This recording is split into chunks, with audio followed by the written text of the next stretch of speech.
I am Ferdinand Marcos, and I am the President of the Republic of the Philippines.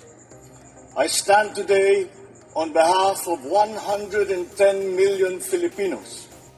Everyone, hello universe, it's me again. At shout out sa inyo mga kababayan. But anyway, mayroon tayong upload videos update. Shout out sa mga Marcos Loyalty supporters, Filipino and OFW.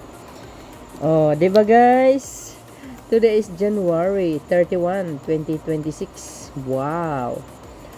So, mayroon tayong upload videos guys. Nakikita niyo sa screen natin. Bahay. Palagay ko, pinagawang bahay. Lagi natin sinasabi, kawawa si PBBM, ano? Sa kanya lahat ng sisi. Sinalo lahat ang kapalpakan ng mga nakaraang administrasyon. Well, iba talaga rin naman mag-isip ang isang matalino. Focus lang sa mamayang Pilipino, no? Pero yung mga kalaban niya, panay ang kritiko, feeling malinis, pero wag ka. Mga kababayan, nakikita nilang kasalukuyang administrasyon, pero hindi nila nakikita ang nakarang administrasyon. Bakit? To. Sabi po ng PTV4 news update, nag-utos ang Department of Human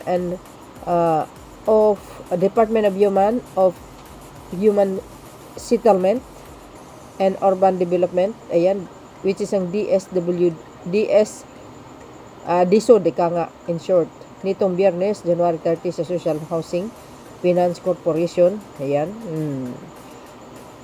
SHPC, na subaybayan ang mabilis na pagkumpleto ang matagal nang natigil na mga proyekto sa pabahay sa Caloocan City at isinama ang mga pagpapabuti sa expanded pambansang pabahay para sa Pilipino 4PH program ni Pangulong Ferdinand Marcos Jr. You see? Sabi sa inyo kung ibang pangulo yan, hindi niya itutuloy.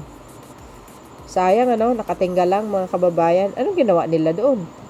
Nasaan yung past admin? Anyari? Nasaan ang pundo niyan? Ba't gano'n nakatiwangwang? Sayang. Pira po ng taong bayan yan. Yan kasi iba kasing mga yung iba talaga pag matalino. Ang isang pangulo tulad ni PBBM, malawak yung kaalaman baga. Sa totoo lang mga kababayan. Kaya bilib na bilib ako kay PBBM. Hindi siya pag tinatanong mo yan kung ang masasabi niya sa ganito, simple lang mga kababayan. Ang lagi niyang sagot yung kailangan ituloy natin, di ba? Pero walang makitang pagsisisi Yan ang sinabi ni Senator Rapi Tulfo sa kanya. Ang talagang nagustuhan niya kay Pangulong Marcos Jr. Yung mga kapalpakan, hindi niya sinisi. Di ba? Bagkus itutuloy niya. Yan po ang pinaka the best kay PBBM, yung kabaitan niya. Di ba? Nakaka-overwhelm. Ayan Ang hakbang ay naglalayong wakasan ang mahigit isang dekadang nagpaghihintay ng mga benepisyaryo at maiwasan ang higit pang pagkakasira ng mga proyekto sa pabahay. Ayun na nga nagsasayang sila ng pera. Nasaan ang pundo? Bakit hindi tinapos? Hindi inayos? Sus Mariusip. Imbis pakinabangan ng mamayang Pilipino. Pero tinenggay Anyari? Pati yung mga mga train na bagon 10 years ago pa binili, hindi ginalaw. Even the past admin, panahon pa ni Panut yun, panahon ni Digong, hindi man lang ginalaw. Kung hindi si PBBM ang kumilos, hindi po sila gumagana. Ngayon, pinagawa ng Pangulo, yung mga train na yan. Ano ngayon? Ngayon, umandar na. Ay, sus. Tapos sasabihin nyo, ang Pangulo ang nagawa. Excuse me. Ang Pangulo talaga, tinambak sa kanya yung problema. Sinalo niya lahat. Ngayon nga, kung nagtutulungan sana, mga anti-Marcos, wag na magbuklod-buklod pa. Kung nagtutulungan sana, guys, alam nyo, ay, gaganda ang ekonomiya ng bansa. Maganda talaga ang buhay ng mga Pilipino kung magkakaisa-isa lang. Kaso wala. Kaso wala eh. Ang isa gustong agawin ng palasyo para lang mailigtas ang mga kaalyado. Pati ang papa nasa selda. O, di ba? Ay, nako. Ang hirap, guys. Sayang. Tapos maghalal pa tayo uli na ganyang klaseng apelyido. O, di ba? O, yan o. Tingnan nyo naman yan. Sabi dito, sa aktual na inspeksyon sa barangay Bagumbong, saan ba ito? At Camarin, inatasan ni DSUD Secretary Jose Ramon Aliling si SHPC President Federico Lacsa na bilisin ang pagkumplito at pagpapabuti ng 3 housing project sa Caloocan City para sa benepisyo ng humigit kumulang 5,000 individual stores. So, kung inayos na sana ni Digong yan, di mas okay, guys. Ayan o, tingnan nyo naman. Grabe, lala, sayang. Kumbaga, kinalawang ng iba. Grabe. Ay, sus. Para ka lang nagtatay ng pera, guys, no? Tapos, ganyan-ganyan lang. Ina-abandon na mo. Yung pabahay.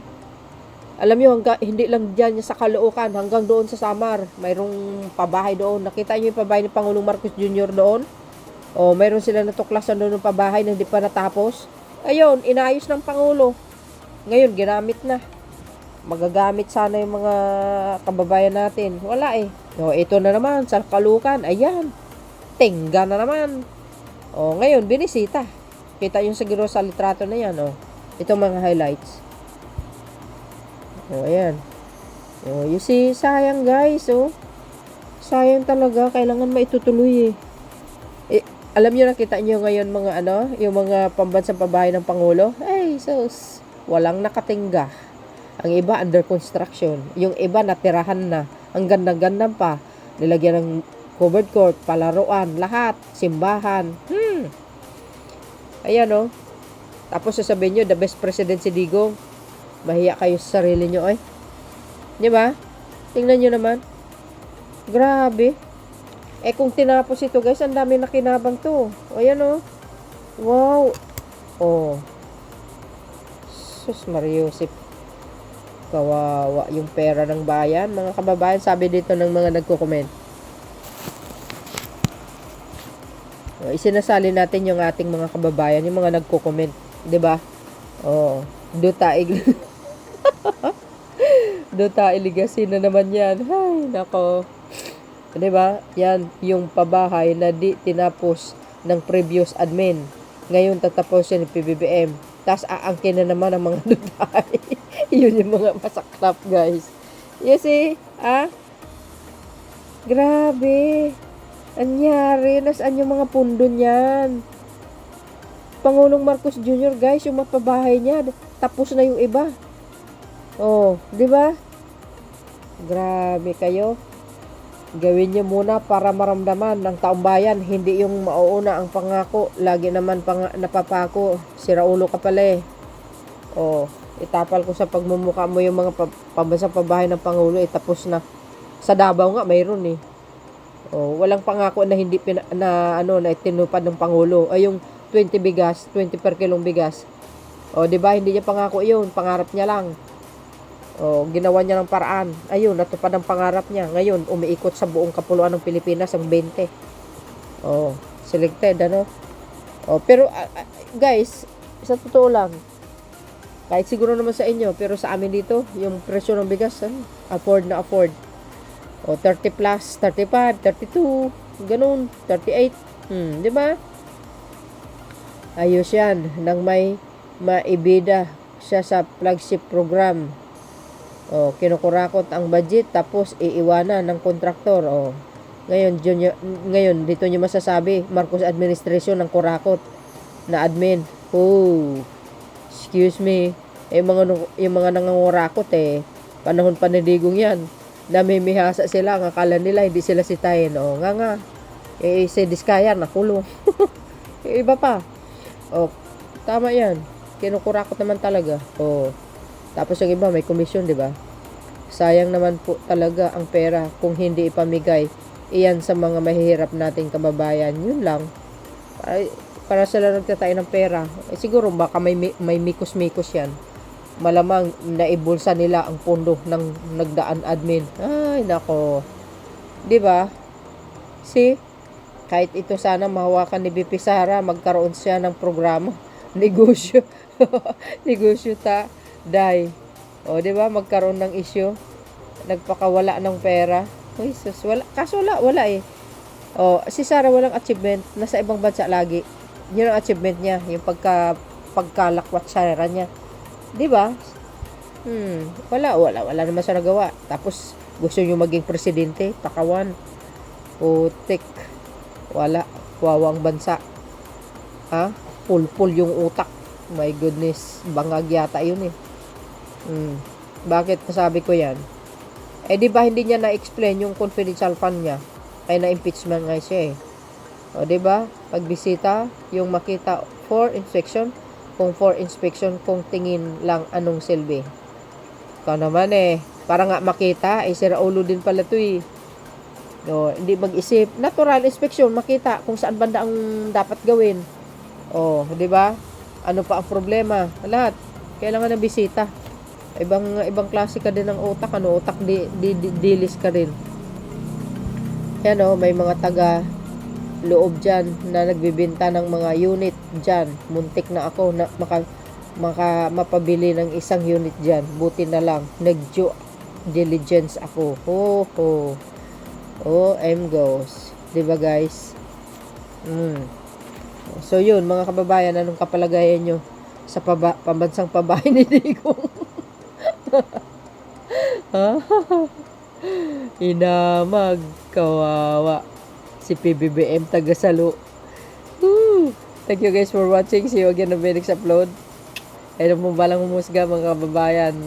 Shoutout sa mga DDS. Yung project nung ano nyo, yung phone nyo. Wala. Baka tinanga yung pundo. Ayun si PBBM magtapos. Ay nako. See you again guys. Follow and likes. Okay. Thank you guys for watching. Bye. God bless Philippines. There's more.